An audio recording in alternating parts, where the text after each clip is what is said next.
Good morning, good afternoon, good evening everybody. जो भी जब भी इस वीडियो को जिस भी टाइम पे देख रहे हो उस हिसाब से डिमांड, अगर इन जनरल इंग्लिश में अगर हम बात करें, इन जनरल कोई भी लेमैन का अगर एग्जांपल ले ले, कोई भी लेमैन से अगर पूछा जाए व्हाट इज डिमांड, तो वो इकोनॉमिक्स के पर्सपेक्टिव से कभी भी आंसर नहीं कर पाएगा। वो हमेशा एक नॉर्मल इंग्लिश के सेंस में डिमांड का डिमांड को एक्सप्लेन करेगा। It can be something like demand is any thing which we want to get or anything which we desire to get and so on। कोई भी ऐसा चीज जिसको हम लोग चाहते हैं, जिसको हम लोग पाना चाहते हैं, उसको एक नॉर्मल लेमैन आदमी, एक नॉर्मल आदमी उसको डिमांड बोलेगा। सपोज अगर हम 2 बनाना चाहते हैं तो हम बोल सकते हैं कि I am demanding 2 banana. Suppose अगर हम एक टीवी चाहते हैं तो हम उसको बोल सकते हैं कि I am demanding a television या टीवी। बट इकोनॉमिक्स एप्लीकेशन में, इकोनॉमिक्स में स्पेसिफिकली डिमांड बहुत ज्यादा स्पेसिफिक रहता है। उसका एक सेट डेफिनेशन है, उसका एक सेट मीनिंग है, उसका सेट फीचर्स है। हम लोग को इन डिटेल में उसको जानना पड़ेगा। बट एक चीज और है, जैसे ही डिमांड के बारे में हम बात करते हैं तो 3 शब्द सबसे पहले, 3 नहीं, इनफैक्ट 2 और शब्द दिमाग में आता है, जो कि अगर किसी लेमैन से पूछा जाए, एक नॉर्मल इंसान, एक जनरल पब्लिक से पूछा जाए, तो उसके लिए वो दोनों, एक्चुअली ये तीनों शब्द सेम रहेंगे। वो शब्द है डिजायर,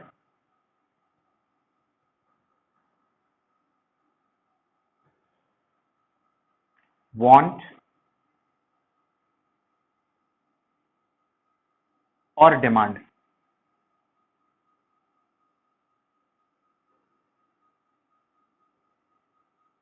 अगर सिर्फ लेमैन के लैंग्वेज में देखा जाए, सिर्फ इंग्लिश के पर्सपेक्टिव से देखा जाए, तो ये तीनों हमेशा इंटरचेंजेबली यूज हो सकता है। इन तीनों का मोर और लेस सेम मीनिंग है। किसी नॉर्मल आदमी से अगर पूछा जाए तो डिजायर, वांट या डिमांड, तीनों का उसके लिए सेम मीनिंग होगा।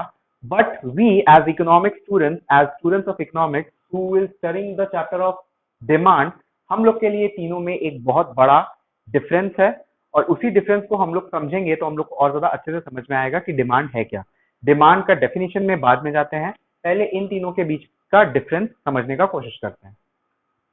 एग्जाम्पल्स पहले देंगे, उसके बाद उसको और ज्यादा अच्छे से एक्सप्लेन करने का कोशिश करेंगे। सपोज मान लो कि एक दिन हम रास्ता से जा रहे थे। रास्ता में जाते जाते मेरे को एक बहुत बड़ा कांच का शोरूम दिखा। उस कांच के शोरूम में मेरे को एक कार दिखा। सपोज मान लो कोई सुपर कार दिखा, फॉर एग्जांपल लैम्बोर्गिनी। एक लैम्बोर्गिनी कार मेरे को दिखा। हम एक नॉर्मल इंसान है जिसका सैलरी या कमाई धमाई कुछ ज्यादा है नहीं, ठीक है। सपोज मान लो हम एक जनरल सा ऑफिस में काम करते हैं जहां पे मेरे को XYZ बहुत कम अमाउंट ऑफ सैलरी मिलता है। बट फिर भी हम जब वहां से गुजर रहे थे, उस शोरूम के पास से गुजर रहे थे, उस लैम्बोर्गिनी को देखकर, उस सुपर कार को देखकर मेरा मन किया कि काश मेरे पास ये लैम्बोर्गिनी होता। काश ये लैम्बोर्गिनी हम चला पाते और इसको हम घर ले जा पाते। इस चीज को हम लोग डिजायर बोलते हैं। डिजायर इज द फीलिंग और the emotion of trying to get something. जब भी if I want something, some particular commodity, that thing is known as desire. जब भी हम किसी चीज को चाहते हैं कि वो मेरे पास हो, तो हम उस चीज को demand, sorry, I call that thing desire. जब भी हम लोग डिजायर के बारे में बात करते हैं तो वो सिर्फ और सिर्फ एक इनएफेक्टिव वांट या डिमांड होता है। इनएफेक्टिव वांट या डिमांड का मतलब क्या है और क्लियर करते हैं। डिजायर बेसिकली किसी भी feeling, the feeling of owning something is known as desire. Simply speaking, the feeling of trying to own something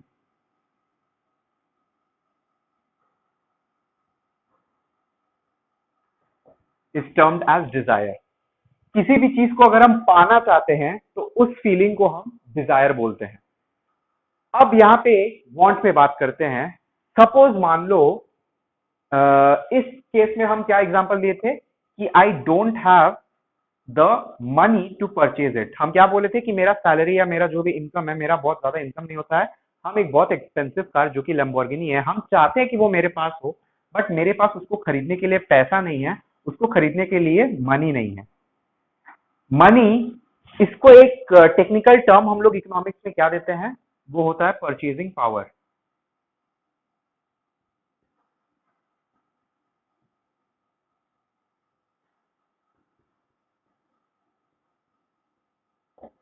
purchasing power का मतलब क्या है, किसी भी चीज को खरीदने का अगर हम एबिलिटी रखते हैं तो वो मेरा परचेजिंग पावर की तरह काम करता है। सपोज मान लो उस कार को खरीदने के लिए अगर मेरे पास पैसा रहता है तो हम उसको परचेजिंग पावर बोलते हैं। अगर पैसा में नहीं, सपोज मान लो हम गोल्ड में ट्रेड कर सकते हैं, अगर मेरे पास पैसा नहीं है बट गोल्ड है मेरे पास जिसको हम एक्सचेंज करके वो कार खरीद सकते हैं, तो वो गोल्ड को भी हम एक परचेजिंग पावर की तरह ले सकते हैं। तो बेसिकली डिजायर क्या होता है, डिजायर सिर्फ और सिर्फ उस फीलिंग को बोलते हैं जिसके वजह से हम चाहते हैं कि हम किसी चीज को ओन कर सके। बट यहाँ पे मनी या परचेजिंग पावर नहीं होता है। डिजायर में सिर्फ और सिर्फ हम चाहते हैं कि हम किसी चीज को ओन करें, बट उसको खरीदने का पैसा या परचेजिंग पावर मेरे पास नहीं रहता है। टू बी स्पेसिफिक, जैसे ही ये चीज हम चाहते हैं उसके साथ साथ मेरे पास परचेजिंग पावर भी आ गया।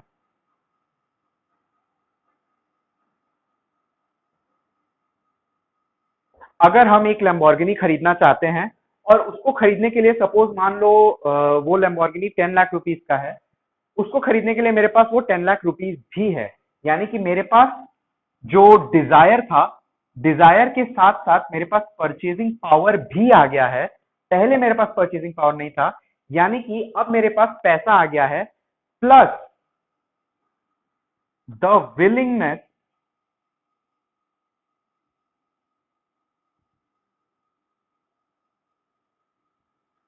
To purchase.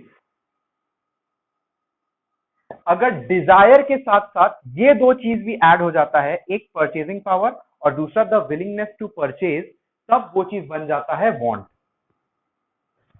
यानी कि पहले डिजायर क्या था, हम सिर्फ किसी चीज को खरीदना चाहते थे, हम उस शोरूम के पास से जा रहे थे, हम उस लैम्बोर्गिनी को खरीदना चाहते थे, बट मेरे पास पहले पैसा नहीं था। सपोज मान लो अगर मेरे पास पैसा रहता plus the willingness to purchase, यानी कि मेरे पास पैसा है प्लस हम चाहते भी हैं उसको खरीदना। कैसे इसको समझ सकते हैं, इस तरीके से समझ सकते हैं, वापस से वही एग्जांपल लेते हैं। हम जा रहे थे, हम लैम्बोर्गिनी देखे देखे और मेरे को मन किया उसको खरीद कि काश मेरे पास लैम्बोर्गिनी रहता, तो वो मेरा डिजायर है। अभी तक मेरे पास पैसा नहीं है, हम ये मान के चल रहे हैं। सपोज मान लो मेरे पास पैसा है, ठीक है, अगर मेरे पास पैसा है बट हम वो खरीदना नहीं चाहते, यानी कि हम वो पैसा को उस लैम्बोर्गिनी में खर्च नहीं करना चाहते हैं। सपोज मान लो लैम्बोर्गिनी, मेरे को डिजायर हुआ कि मेरे पास लैम्बोर्गिनी हो प्लस मेरे पास पैसा भी है, बट हम चाहते हैं कि सपोज लैम्बोर्गिनी में खर्च करने के लिए मेरे को 10 लाख रुपया देना पड़ेगा। हम नहीं चाहते कि 10 लाख रुपया अभी हम लैम्बोर्गिनी में खर्च करें, हो सकता है मेरे घर पे किसी और तरह का कोई एक्सपेंस हो, हमको मालूम है, हम वो 10 लाख रुपया बचाकर किसी और चीज के लिए रखना चाहते हैं। तो यहाँ पे हम लोग देख सकते हैं कि डिजायर तो है, परचेजिंग पावर भी है, बट यहाँ पे द विलिंगनेस टू परचेज नहीं है। यानी कि मेरे पास पैसा होने के बावजूद हम खरीदना नहीं चाहते हैं, मेरे पास द विलिंगनेस टू परचेज नहीं है। I don't want to spend that money, the willingness of spending that money is not there. तो डिजायर को वांट में कन्वर्ट करने के लिए दो और चीज लगता है। पहला परचेजिंग पावर, यानी कि तुम्हारे पास पैसा होना चाहिए जिस भी चीज को तुम खरीदना चाहते हो, और द विलिंगनेस टू परचेज। अगर मेरे पास विलिंगनेस टू परचेज है प्लस मेरे पास परचेजिंग पावर है, तो वो डिजायर वांट में कन्वर्ट हो जाता है। अब वांट डिमांड में कन्वर्ट होता है। कैसे डिमांड में कन्वर्ट होता है, ये सारा चीज होना चाहिए, यानी कि वांट होना चाहिए डिमांड के लिए, प्लस टाइम स्पेसिफाइड होना चाहिए,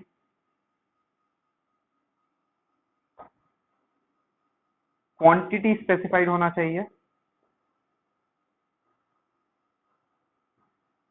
और प्राइस स्पेसिफाइड होना चाहिए। अगर वांट में हम ये तीन चीज और जोड़ दे तो वो बन जाता है डिमांड। वांट के साथ अगर हम टाइम स्पेसिफाई कर दे, टाइम स्पेसिफाई करने का मतलब क्या है कि कितना टाइम के अंदर मेरे को वो चीज खरीदना है, कितना क्वांटिटी में खरीदना है, और किस प्राइस पे खरीदना है। अगर ये तीन चीज हम लोग वांट में जोड़ दे तो वो बन जाता है डिमांड। एग्जाम्पल लेते हैं लैम्बोर्गिनी वाले केस में ही। हम सिर्फ रास्ता से गुजर रहे थे और मेरे को मन किया कि काश मेरे पास एक लैम्बोर्गिनी हो। मेरे पास पैसा नहीं था, तो वो सिर्फ और सिर्फ मेरा डिजायर हुआ कि I desire to have a Lamborghini. अब मेरे पास परचेजिंग पावर आ गया, प्लस हम पैसा खर्च भी करना चाहते हैं लैम्बोर्गिनी खरीदने के लिए, तो वो बन गया वांट। अब इसके साथ हम तीन चीज और जोड़ दे, यानी कि हम टाइम स्पेसिफाई कर दे कि हम 2 दिन के अंदर लैम्बोर्गिनी खरीदना चाहते हैं, यानी कि 2 डे का टाइम हम स्पेसिफाई कर दिए कि 2 दिन के अंदर हमको वो लैम्बोर्गिनी खरीदना है। कितना लैम्बोर्गिनी खरीदना है, एक क्वांटिटी पर्टिकुलरली स्पेसिफाई कर दे। वो क्वांटिटी कुछ भी हो सकता है, सपोज हो सकता है 1 कार हो सकता है, वो 2 कार हो सकता है, कुछ भी हो सकता है, बट एक न्यूमेरिकल नंबर होना चाहिए क्वांटिटी का। इसके साथ साथ एक स्पेसिफाइड प्राइस होना चाहिए। ऐसा नहीं होना चाहिए कि कोई भी प्राइस पे हम खरीद लेंगे। मेरा एक स्पेसिफाइड प्राइस होना चाहिए। जैसे कि सपोज मान लो मेरे पास अगर 10 लाख रुपया है, तो हम सपोज चाहेंगे कि वो जो लैम्बोर्गिनी है, अगर 10 लाख रुपया का मेरे को मिलेगा, हम तभी उस लैम्बोर्गिनी को खरीद पाएंगे। तो एक स्पेसिफिक प्राइस पर एक स्पेसिफिक क्वांटिटी को अगर हम लोग एक स्पेसिफाइड टाइम के लिए खरीदने के लिए रेडी है, तो उस तरह के वांट को हम लोग डिमांड का नाम देते हैं। तो बेसिकली अगर हम लोग बात करें इकोनॉमिक्स में, डिजायर, वांट और demand is never the same. इन तीनों के बीच में यही डिफरेंस होता है कि डिजायर सिर्फ और सिर्फ feeling of trying to own something को बोलते हैं। उसके साथ साथ परचेजिंग पावर और विलिंगनेस टू परचेज अगर हम लोग ऐड कर दे, विलिंगनेस टू परचेज या विलिंगनेस टू स्पेंड अगर हम लोग ऐड कर दे, तो वो बन जाता है वांट। और वांट के साथ तीन और चीज हम लोग मिला दे अगर, यानी कि हम लोग एक टाइम स्पेसिफाई कर दे, क्वांटिटी स्पेसिफाई कर दे और प्राइस स्पेसिफाई कर दे, तो वो चीज मेरा बन जाता है डिमांड। डिमांड का ही दूसरा टर्म हम लोग बहुत बार यूज करते हैं, जो कि है इफेक्टिव वांट, जिसका हम पहले भी जिक्र किए थे, बट अब ज्यादा अच्छे से समझ में आएगा।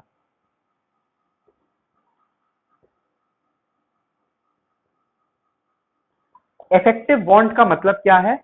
ऐसा वांट जिसमें ये तीन चीज होता है, उसको हम लोग इफेक्टिव वांट बोलते हैं। सिर्फ वांट में desire plus purchasing power plus willingness to purchase या स्पेंड होता है।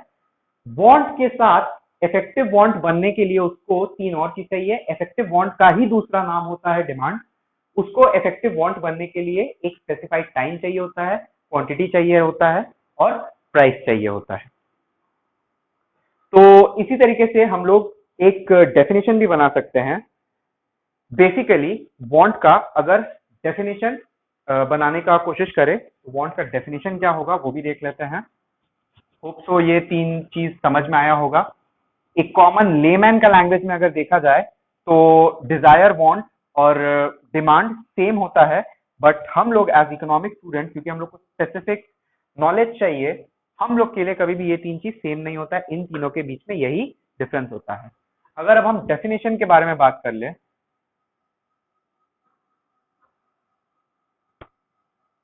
तो डेफिनेशन क्या बन पाएगा? जो चीज अभी अभी बताए हैं वही चीज को डेफिनेशन में कन्वर्ट कर सकते हैं हम लोग।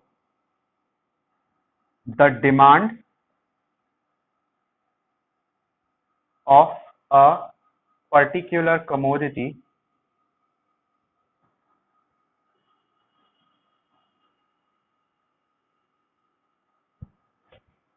is the quantity of that commodity